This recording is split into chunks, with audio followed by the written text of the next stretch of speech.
sore dan salam sejahtera untuk kita semua. Bersama ini rekan-rekan sekalian kami perkenalkan beberapa yang hadir di sini di samping para kader semua yang di belakang.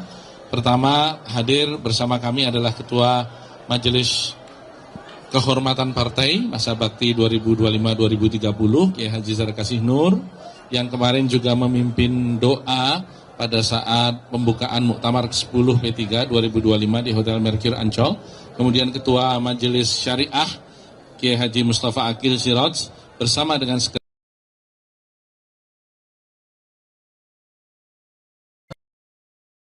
Gus Yassin, Wakil Gubernur Jawa Tengah, dan juga hadir Ketua Mahkamah Partai di samping saya, yang rekan-rekan sekalian juga bisa mengetahui bahwa di dalam Undang-Undang Partai Politik, apabila terjadi perbedaan pendapat di dalam partai politik, maka adalah tugas Mahkamah Partai yang masih berlaku sebelum dicabutnya SK Menteri Hukum dan HAM atas terbitnya pemilihan kepengurusan yang baru, itu yang akan menentukan apakah memang sengketa partai politik itu ada atau tidak. Dan tentu bersama dengan kami juga hadir para masyayikh, ada Kiai Muslih Zainal Abidin, Wakil Pimpinan Majelis Syariah, ada pengurus-pengurus harian Dewan Pimpinan Pusat Partai yang dipimpin oleh Kiai Haji Musyafaq Nur, bersama pengurus harian yang tadi malam memimpin ketok palu pada saat pemilihan Pak Agus, Dr. Qayyum Abdul Jabbar, juga Pak Ketua Dewan Pimpinan Wilayah dan Dewan Pimpinan Cabang P3 seluruh Indonesia. Rekan-rekan sekalian, bersama ini kami sampaikan Muktamar 10/2023 telah usai dengan penutupan tadi malam, dan acara sore hari ini adalah acara tasyakuran, di mana hari ini kita mensyukuri P3 telah memiliki pemimpin yang baru dan Bapak Haji Agus Suparmanto. Yang kedua, rekan-rekan sekalian, saya perlu juga meluruskan narasi-narasi yang dikembangkan secara sepihak pada saat sidang-sidang paripurna Muktamar sedang berlangsung.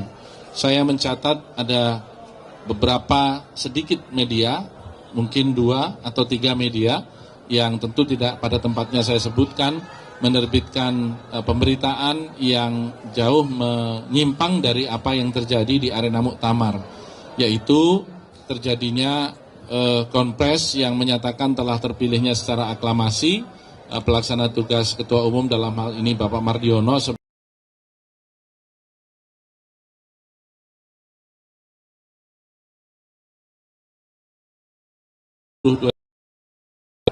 Saudara Dr. Rusman Yakub, yang mengatakan kronologis bagaimana peristiwa Muktamar ke-10 P3 2025 telah kita lewati bersama, mulai sidang paripurna pertama sampai dengan sidang paripurna ke-8, di mana telah terjadi perubahan anggaran dasar dan anggaran rumah tangga tentang persyaratan calon ketua umum.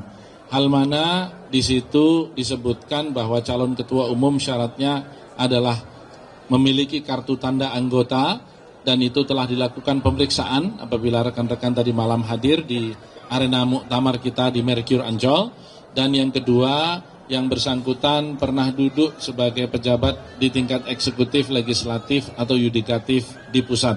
Itu adalah merupakan konsistensi dari apa yang kami terima dari para ulama yang berkumpul dalam Silatnas Ulama Il-Ka'bah yang dilakukan di Pondok Pesantren Khas Kempek, Cirebon pada tanggal 8 September 2025. Karenanya kami perlu menegaskan Muktamar P3 ke-10 2025 telah usai dan telah terpilih Haji Agus Suparmanto bersama 12 orang formatur yang mewakili Dewan Pimpinan Pusat dan Dewan Pimpinan Wilayah P3 seluruh Indonesia, yang akan mulai bekerja mulai malam ini untuk menyusun kepengurusan dan diberikan waktu berdasarkan anggaran rumah tangga P3 selama 30 hari ke depan.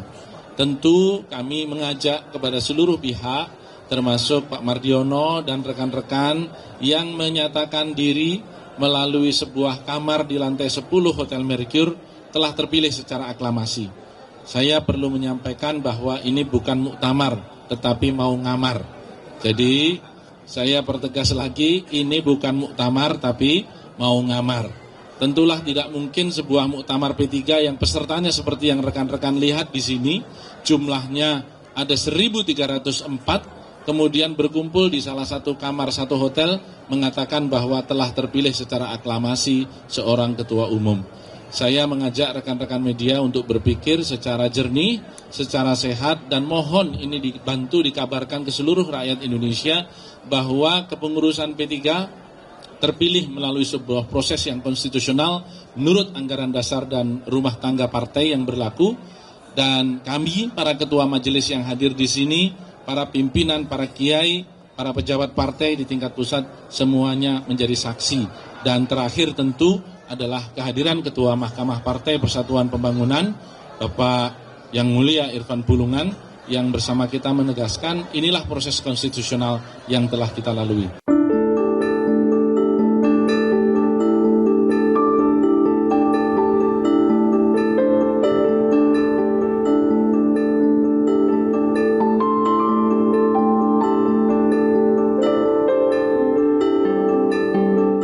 Alhamdulillah bahwa malam hari ini kita telah menyelesaikan pada sesi inti dalam muktamar yang ke-10 ini.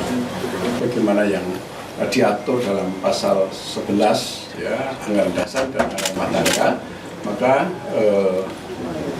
proses bisa dipercepat dan kemudian ini kita anggap sebagai penyelamatan ya, dalam kondisi situasi yang sangat darurat. Telah diputuskan secara aklamasi. Di belakang saya ini ada para ketua DPW ya. Kita ada 28 DPW. Berikut dengan para ketua cabang dan sekretaris cabang, dan termasuk para pemegang hak kedaulatan, yaitu para mukamirin. Itu hampir 80% ya, 80% semuanya menyetujui untuk kita mengambil langkah-langkah cepat agar tidak terjadi keributan yang berkepanjangan.